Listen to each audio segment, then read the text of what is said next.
Action.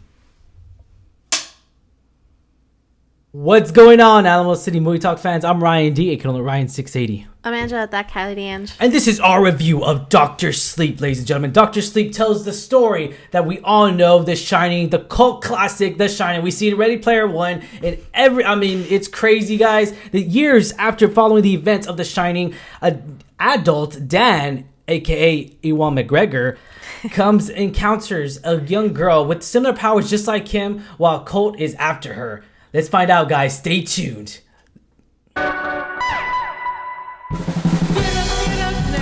What's going on, Alamo City Movie Talk fans? I'm Ryan D, aka Ryan680. I'm Angela, that Kylie D'Ange. And it is cold here, guys, in San Antonio, Texas. We are not used to this weather. It's literally 30-something degrees right now. It is freezing and the wind is going, and we just got done watching Dr. Sleep. And wow, okay, let's get right to it, guys. It's Alamo City Movie Talk. Thank you for making us a part of your day. Let's get right to it. Hopefully it's warmer wherever you're at, because San Antonio, Texas, cannot stand the cold. I can't. This is why I moved up. This is why we live here, because we're used to the heat. We're not used to cold, guys. But let's get right to it, ladies and gentlemen. This is our review of Dr. Sleep once again. You know, the adult of Dan. I mean, just right after let's go back into, you know, the background of this. I mean, obviously this is a Stephen King novel / movie, and you know, the original came out in 1977, the novel did, and you know, just you said it in perspective when you read the book and everything. It just, he's so well detailed when it comes to his novels and everything. That's why they're so long, because every detail matters. Yes, his books are like this big. Yeah. Yeah, and you know, okay, so the novel came out in 1977, ladies and gentlemen. And the actual movie came out in 1980, which is still a cult classic to this day, a.k.a. Jack Nicholson, of course. Still gives people the nightmares. The nightmares. And I still know people to this day will not see that movie because of the memes they've seen, over the scary, intense scenes that they've seen. They haven't even seen the whole movie. So in regards to this, you know, 39 years after the first one, like, how do you... I mean, obviously it's a Stephen King. Stephen King came out with another novel in 2013, which is Dr. Sleep. Movie, you know, in movie years, it comes out to 39 years from the original, you know, cinematic movie. I mean, it just, you think that's too long? What, do you think they waited too long, or you think it was? I mean, I'll be honest. Out of the work that we saw out of here, guys, it was worth the wait. Oh my gosh! I do think so, because I mean, The Shining, the movie in the 80s.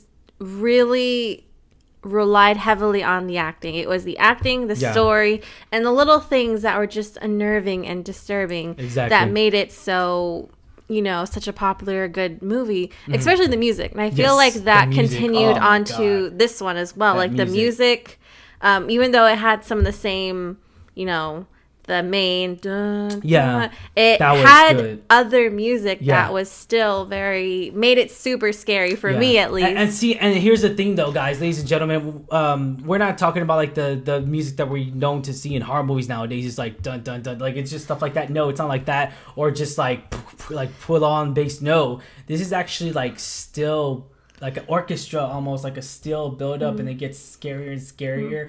And I like it though, because it doesn't build up. It's like it's hard to explain. It's just like there in the background. Like it doesn't get louder in a sense, but the actual actors, the horror gets louder, not the actual music. And then that's how you know it's, oh crap, like that's how it always freaked us out when, you know, watching this movie and everything. I mean, we could go back to the days of horror, you know, Nightmare Before Christmas. We're in the Halloween mood, A Nightmare on Elm Street, Friday the 13th. I mean, they've all relied heavily on the bloodiness, on the actors and the actresses themselves. You know, going back into this movie, so they just, I mean, right out the bat, I mean, we did get the, you know, the famous music, of course, and I love it because it paid homage to the original, man. I mean, here's the thing. I will say this countless times probably throughout this review. This is a movie that was a story to be told. Not necessarily a sequel, I guess. I mean, it just gives the world hope, the movie world hope, that a sequel could be done very well. Right. AKA Empire Strikes Back. I mean, just a sequel could be done very well nowadays in 2019. To answer your question, you said, is 39 years too much? No, because I feel like this movie, the story that they went to, it was a little bit better equipped, because we had the CGI and the things that we could do to make this vision come to life. Whereas if I feel this movie came out in the 80s, it may not have been executed graphically wise, or like it just effect wise. It gives me hope that sequels can actually be good. And that was the thing. Nowadays, it had more effects than, of course, the original. Yeah. But I feel like it still had a pretty strong story. Yeah. And the strong story carried throughout the film, like this film. And yes. I really appreciate that because, like you said, maybe movies nowadays rely too much on effects or they're just the same kind of plot, like recycled plot. But I actually feel like this one, you know, it had momentum and it kept me interested, even though it was a 2.5 hour film. Yeah, so the runtime for this movie, guys, ladies and gentlemen, comes out to 2 hours and 31 minutes. I mean, let's be honest, that's a very long movie, but not unknown to Stephen King movies. It's not, because his novels are super, super detailed. Like, he goes so much into detail. I know you can't fit every single detail into the movie. That would be like a 10-hour movie. But yeah, I know, most definitely. But it's still the same. Like, it's just the little things, the dialogue, the little nuances you see that make this movie. Yeah, and see, I mean, even the original was 2 hours and 26 minutes. So, I mean, you can't really say that the other Stephen King movie, I mean, you can imagine the old school you know, just... There's so much story to be told when it comes to Stephen King movies. A lot of footage to edit, obviously. And it's a lot of work. And let's get down to it. I mean, just, you know, I'm going to love this already. And already thinking in my mind, I'm speaking as I go, is that Ewan McGregor was really into character in this movie. Like, oh my God. Like, I can't wait to see him in the Obi-Wan series. Oh my God. Like, it just... Man, this boy is just like... man is freaking great. As much as I, you know... poo on, you know, the first 3 movies of Star Wars, 1, 2, and 3. I do love Ewan McGregor. I loved him. And Liam Neeson. Not so much Hayden Christensen, but I did like Ewan McGregor, and I have liked him in most of the movies he's done like, since then. And I think he's a really good actor. And he was like on point with this character. Point in this one. Yeah, he really was. He was a totally believable adult Dan. Yeah, and it was truly because it's just the presence that he gave off of right off the bat. He became another person, you know, in reality, and he became this person by just going through it's like it was just like it's real life. Like, it's just like I felt like he was Dan in this movie. I felt like he went through those trials and tribulations. He went through that hardness. He went through that bloodiness. He went through that gruesome horror in that hotel. And I felt like he was the actual character, even though technically he wasn't. He played it so very well. It's so real, especially the beard. Oh my God, that beard was freaking great. I love that so much. I mean, I hope he grows that beard for Obi-Wan. I really do. I hope he's growing. Well, I mean, he did have the beard in the movie, the first 3 movies. Yeah, so I mean, and then also, ladies and gentlemen, this movie is actually directed by Mike Flanagan. And wow, I mean, let's be honest. This guy's directed... Haunting of Hill House. The Haunting of Hill House. There it is. Gosh, bless. Okay. Yeah, so he actually did direct The Haunting of Hill House, which is another good series right now on Netflix. And that's another original series that he did. And I was actually surprised to see Mike Flanagan do this. And I was like, wow, okay, this is his mixture. This is what he's known for. And I'm just like, all right, he just got done. He just did a few years ago Gerald's Game as well, and we saw that as well as another Stephen King novel / movie that was turned into a Netflix movie.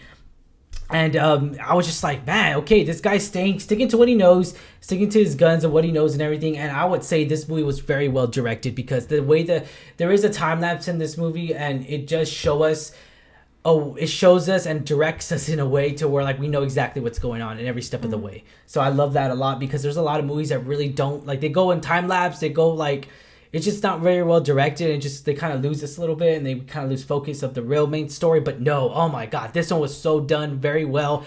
There was a story to be told here, and I felt like Mike Flanagan and Stephen King, they really had a part in it. Mike Flanagan did the screenplay for this, of course, novel by Stephen King.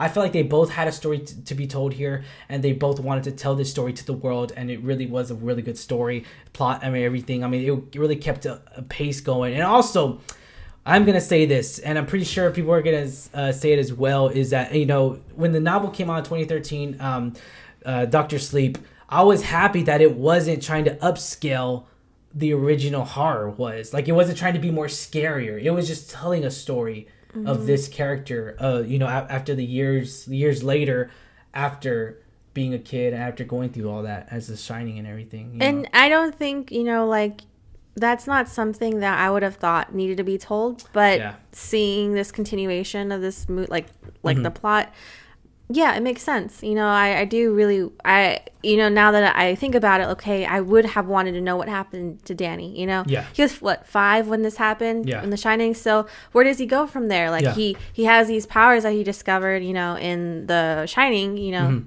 the Shining. Yeah. He's a shiner. Yeah. Or whatever they call it. Yeah. What does he do with that? So I liked how they told that and answered all those questions that fans may have had coming from the first movie. Ewan McGregor just has the look, ladies and gentlemen. I'll say it over and over again. He has the look. Character development with Ewan McGregor was freaking phenomenal. So let's go ahead and stop that guy's great. Let's go into the co-stars, of course. Rebecca Ferguson. We all know her from me and my wife both know her from The Greatest Showman. So to see this, actually, she takes on a totally different role than we're used to. I was just like, oh, okay, all right, kind of have a feel for it, kinda.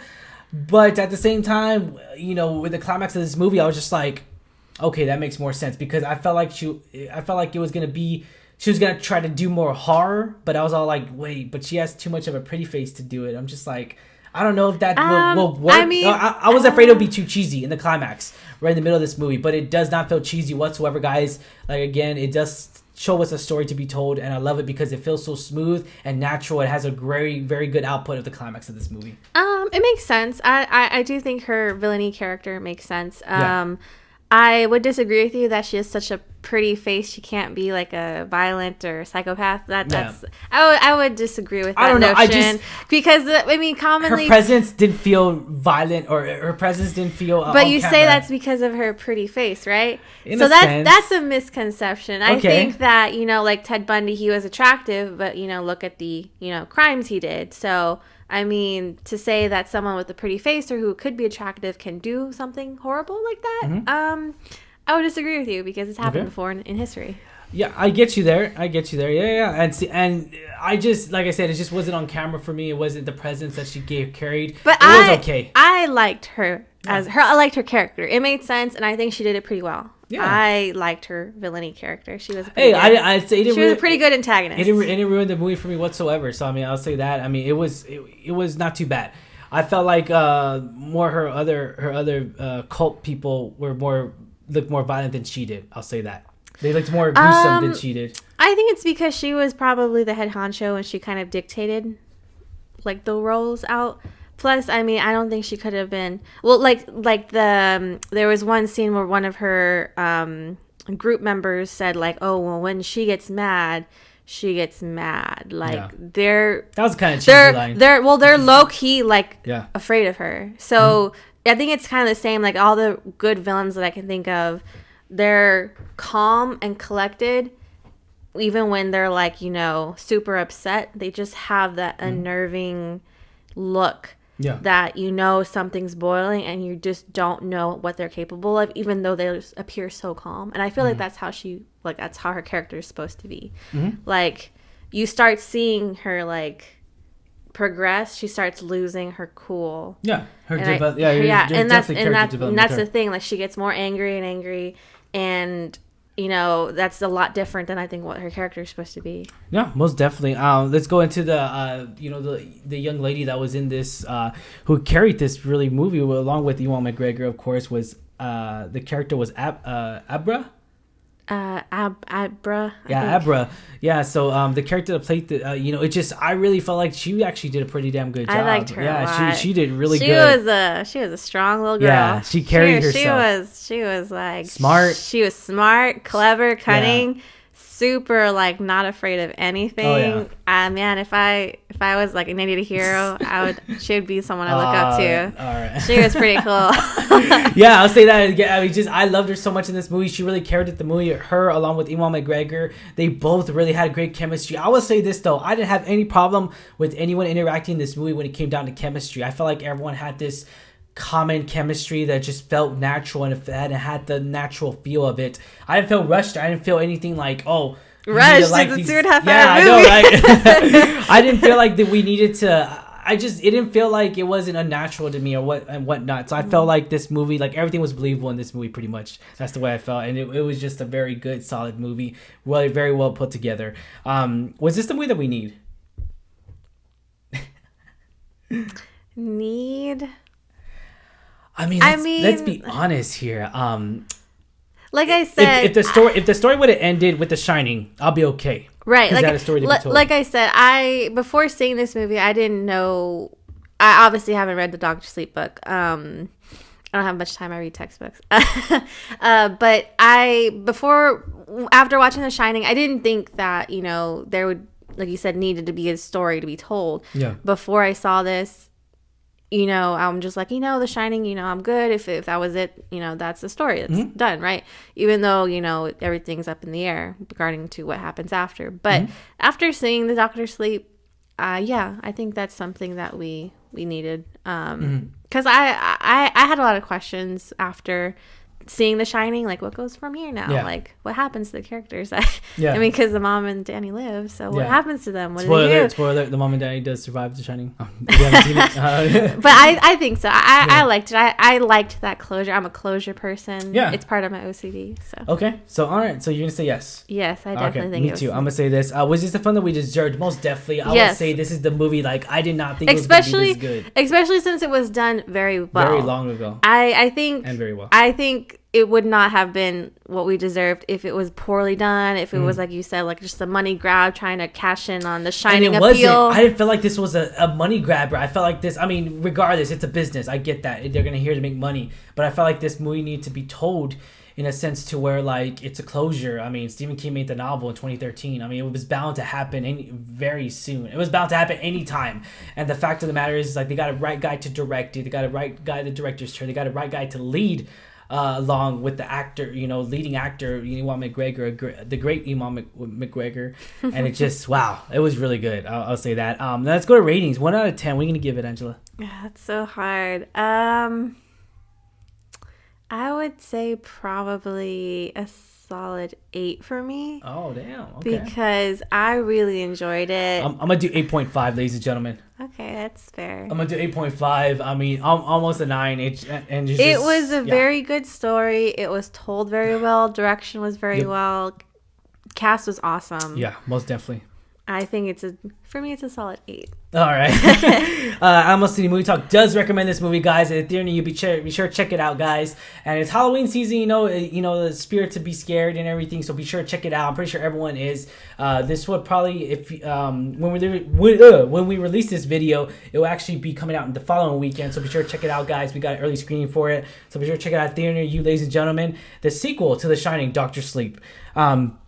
Yeah, so I guess we're gonna go ahead and touch a bit on spoilers, guys. So if you haven't, we're gonna be talking about spoilers a little bit, just mouthing off, just trying to think of exactly what happened, the aftermath of Doctor Sleep, ladies and gentlemen, and potentially we're gonna spoil a lot of it, guys. So if you have not seen the movie and you don't want spoilers, sure, check out our other movie reviews, guys. Hit that subscribe button before you go and give us thumbs up. You like a review, guys. Right now, we're hitting to spoilers, ladies and gentlemen. Spoilers. All right, let's get right out the bat. I mean, right out the bat, we did get that opening scene, which is, I mean, I love how the camera came from the top and the bottom, from the top of the from the high ground, and then also I did love how they introduced us to what I love how they paid montage to the original characters. And what I loved about it is that we do get Ewan McGregor or Dan as a kid where he's Danny. I really liked how they started explaining it. They give us an explanation. Well, yeah, but they started almost shortly after the events of Shining. It wasn't and it fills in that gap though, because I felt like they needed to fill in that gap because I was all like, man, you go 30 something years. I mean, you gotta remember, Ewan McGregor's old. I mean, it's just you have to fill us in on this, on right. I liked how they did. I liked how they did it. They started out when Danny was still 5. It obviously wasn't maybe right away. It was maybe a couple months, couple weeks. It's very unsure, but he's still very young, and he's still affected by what happened in the Shining events.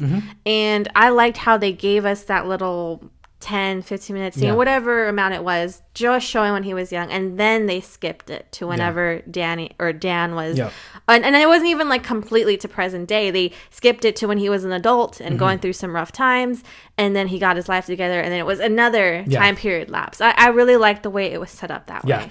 And I'll say this too as well. I mean, I did love how Dick was in here. So obviously the age difference was a really huge difference here, because I mean, you couldn't get the original actor. He's probably passed away by now, I'm not too sure, but in regards to everything, I loved how they carried that character over, and it's like he's like it's almost like he's with the I'll be stupid, but it's almost like he's with the Force, like he's talking with him through the Force. No, I think Danny maybe summons it. I don't know exactly the extent, like what you would call it. The Shining Force. The Shining Force. The Shining. You're in The Shining. But for me, it was a double take, because I was like, wait a minute, because it seems like he's just talking to him normally. Normal. You just feel like it's a normal thing. And I'm like, wait a minute, this character died in the first movie. Yeah. And then you kind of it shows like a little scene where he's like there but not there, and you're okay, you know what, Danny still has his powers. Yeah.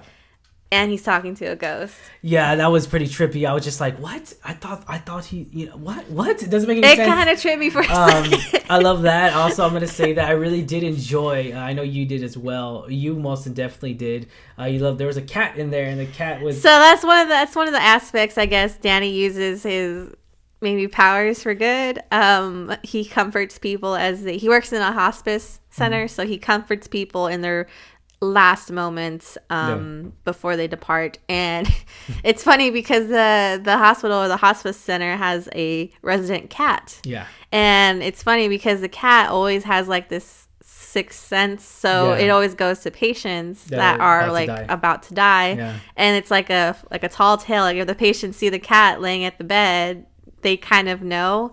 So it kind of evolves to where Ewan McGregor or Danny goes and sits with them, and that's why they call him Dr. Sleep. Yep. And that's funny too, because they even mention it. One of the patients do mention it, like, oh, Dr. Sleep, because they go to sleep and everything. He puts him to sleep with his shining powers. He doesn't put him. No, but he makes it at ease. Like he just, like if he has to, he puts like he did the previous one. I don't think so. I think he just comforts them in their time of need. Like his first interaction, like the patient was freaking out because he wasn't sure. He had so many questions, and Danny kind of spoke to him in his mind, and I guess that comforted him and calmed him down in the moment. But I don't think he uses his powers to make them transition. I think he no. It was just to comfort him. I feel like he used his powers on the first patient he did. He used his powers to comfort that person, and that's all he did. Because he was worrying. Then he said sleep, and then that's when he would just calmed him down, and we went back. He went to sleep. So I did. That was a really good. Cat cameo in there. That was such a cute cat. And it's funny because my husband knows that I love cats, and it's very, very unfortunate. Most horror movies, animals tend to get killed off first, so especially cats. So he's like teasing me in the theater. That cat's gonna die. They're gonna kill off the cat. Yeah. And I'm sitting to myself like, oh, this better not happen. So I mean, I also am gonna say that they tried to pay Montage, and I don't want to say it ruined the movie for me, but I was all like, why couldn't you get Jack Nicholson to play himself again? Like it just, I think he's just too old. I think so too, but I'm just like, why? It would have been real nice to see original characters, but I think they're CGI him, just CGI his whole face, just like get him like his whole self and just CGI everything. I don't know, it could have. There's a multitude of reasons. I think it was it would have been a lot more effort to CGI him and makeup and everything. I'm gonna say this too as well. We actually do go back to the hotel, and I love because it looks like, I mean, years have gone through there. That set was amazing. Awesome. It's on point. Oh my god. Like if Warner Bros. Made a haunted house for It back in LA when the It movie came out, they made a haunted house. If Warner Bros. Make a haunted house for this, oh man, it'll be just as good at the Warner Bros. Lot where everyone can visit. Well, we will go pay to go visit that Shining. I'll go pay to go visit that Shining if they do ever make that. We'll do it. No, we did the Ghostbusters haunted house in Universal Studios, and that was enough for me. All right. I don't think I can handle It or The Shining or anything like that. Yeah, so I love that set, man. That set was freaking amazing. All the sets in this movie were really done very well. Nature took its course. What I mean by that is that, like, it was a lot of nature sets. I loved it because it actually showed us, like, it wasn't all CGI. We didn't have that too much CGI in this one. I think the CGI mainly dealt with the spiritual shinings. You know, like they make this smoke. But that was it. I mean, I think a lot of it also has to do with the powers that are used, like the girl. You know, she kind of moves the world. You know, when she's using her powers. So, like, for that, I think, and also Rebecca Ferguson's character, Rose. She does the same, but you know, I think the CGI was done very well in those two aspects. Like, it didn't look fake or cheesy, and I think that's why I liked that it was done in this time and age, because I don't know if they would have been able to pull it off. Back in the 80s. And then also we also did get a notation of it. So after Dan had to deal with all that, he actually locked them up in boxes and showed us, because he had to live on his life, and it shows that he was living on his life after the fact of all those dramatic moments that he happened. And that's the thing that's really interesting to see. Like, he locks him up in a box. He escaped the hotel, but he's still dealing with all, like, the woman in the bathtub, the twins. So he's still dealing with those, I guess, ghosts, ghoulies, because they still haunt him. Creatures. They're in his mind, right? So he has, like, a imaginary box in his head. He just seals them up, locks them away, and that's how he's able to, you know, get on with life. And I like that makes sense. They open. And they did open, ladies and gentlemen. They did open the climax of the movie, and it was great, because what I did love is that, like, right the look that Ewan McGregor just gave the camera.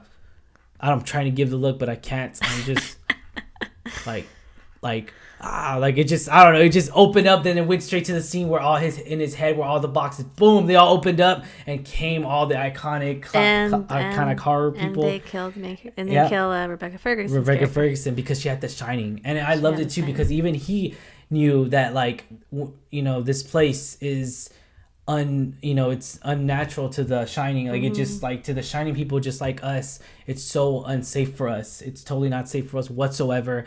And I love that, particularly too. For them, because Rebecca Ferguson's character and her troupe, they were feeding on the shining to live, you know, longer. And ironic. But it's kind of like these creatures are the same way. You know, even though they weren't necessarily feeding, quote unquote feeding, but that's what they want. That's what they exactly crave, that shining. And I'm gonna say this too. Oh my god! Like, it's like the hotel was like a replica of the original one. It was so well done. Again, we go back into where even the famous axe.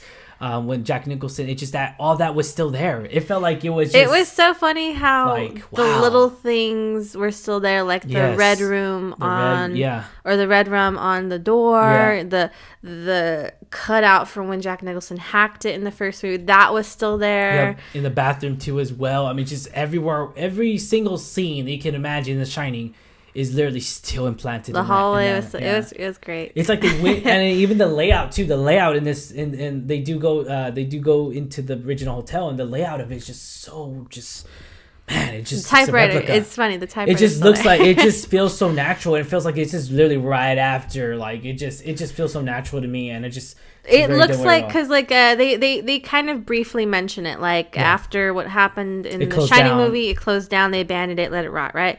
So to go back after 20, 30, whatever years, 30 something, 30 years. To go back after that time and know that no one's really set foot in it, it looks very well, because it's starting to decapitate itself. Well, like, to decay, like the dusty, moldy, fall apart, but it looks the same. So it's very well done and believable, the way that it was, like, put together.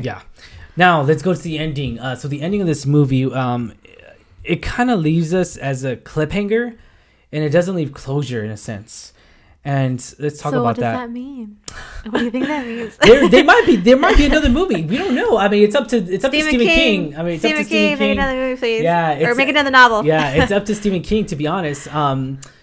So we do get Ewan McGregor at the very end. I mean, he's actually trying to destroy the hotel because he doesn't want it to ever exist. He doesn't want anyone to ever experience this ever again. And so, in regards to this, he actually goes into the boiler room where everything's burning. And that famous iconic scene actually happens, and it does show him as a kid, and it shows his mother. Yeah, so in his, I guess, final moments and they did reenact. Sorry for interrupting you. They did reenact. I don't want to say reenact, but they kept up with the characters from the first one, and they had actors that did it present time. So like these are not the original actors from The Shining. It's not the original footage. Yeah, they're not the original footage. They did show just like a smidge second of the original footage in here. It was, and I did love that as well. It's a bathroom scene where Jack Nicholson's trying to go in the bathroom and she's screaming with a knife. You can tell though that this movie was not, The Shining didn't leave any cliffhangers. It didn't leave any of it because it just, in this movie, it filled in all the gaps that the first movie could have left us whenever we well, like I said, as a sequel. Like I said, there's no like you said, cliffhanger, but there are a lot of questions you could have that are not answered. Yeah. So, but to say like, oh, they're going to make it in the movie to answer that, it doesn't, like you don't think of that right off the bat. Mm-hmm. But for this one, it's, not only because I enjoy the movie, I do have other questions. Like, again, where does it go from here? Yeah. Abra, I mean, she's interacting with, she's talking to Ewan McGregor in a sense to where like, we think that that he's alive and everything, and he's just, but then no, I don't think she thinks he's alive because we're thinking that we thought that he was alive for a split second, but then whenever he was standing, it was just the way his movement was and the way that he was just standing in general. I was just like, kind of looks a little like, somewhat active. Well, for me, it was more okay. So this whole ordeal happened in the movie, like. All of this happens, and once you see it, you'll understand. A whole bunch of stuff happens. This girl, she's from New Jersey, New York, and they somehow go back to the hotel in Colorado, and then the girl is essentially left. They've been everywhere, right? So for me to see her talking to him in her room like nothing ever happened, that was a little suspicious to me. I'm like. It was all calm. It was just... And people died, in the process. I was like, I don't think her parents would have been okay with that. Yeah. Again, I wasn't completely sure, but that was my, red flag. Yeah. Okay, he didn't make it. So, he's actually in this state of mind to where... we don't know what to call it yet. I mean, I'm calling it The Shining. So she's between life and death. I would say. I guess the best way to describe it is she's still in contact with his spirit through the shining force. Yeah, let's call it that. Yeah, we'll call it in between life and death. Yeah. So I don't know because that's hard to say because it doesn't really define. He still has a shining. Let's just leave that. His shining's still alive, but he's not. Right, so I don't know if it's he's just walking on the earth or if it's she's calling him because she has power so she can... maybe both. I don't know. We'll find out. I mean, maybe we'll find out one of these. Maybe not. Maybe it's just left, to see it. And then also, Ewan McGregor did say at the very end of this movie, he said maybe there's others like them, like that cult following that are looking for The Shining. And you got to remember, though, there's more people just like us, just like you, and he's talking to Abra about that. Powers. And that's great. And I love that so much. I mean, that's a really, that shares a lot. That could open up Pandora's box. Yep. Just that phrase. Literally, it could open up Pandora's box. It could open up a whole, there's a reason why they mentioned that. Yep. But I don't know. We'll see. We'll find out, guys. All right, ladies and gentlemen. So, Angela, give your review. Give your rating of this movie once again. I would give it an 8 because it had a good story. It had pretty good effects. The cast was really awesome. Yep. And I think the writing and directing are on point. Writing and directing was definitely on point. I mean, who wouldn't want to work with Stephen King in a movie? I mean, come on. I'm gonna give it 8.5. The chemistry between all the characters was really great. The set was amazing. I love how this had a natural feel of a horror movie. It felt natural to me to where, in a sense, to where it's like we're making an it's just an old school horror movie, but in present time, and it's so great. It shows the movie world hope that sequels could actually be as good. And horror movies don't have to be jump scares. They don't. Yeah, there's still a story to be told here, and I loved every bit of it, and I loved how it wasn't just like a money making movie. There was a story to be told. Alrighty, guys. As always, I'm your host Ryan D. Ryan680. Amanda, that cat at the end. And this is Alamo City Movie Talk, guys. Be sure to hit that subscribe button and give us a thumbs up if you like our review, guys. Thank you for making us a part of your day. You have yourself a wonderful day, guys. Catch you later. See you in The Shining.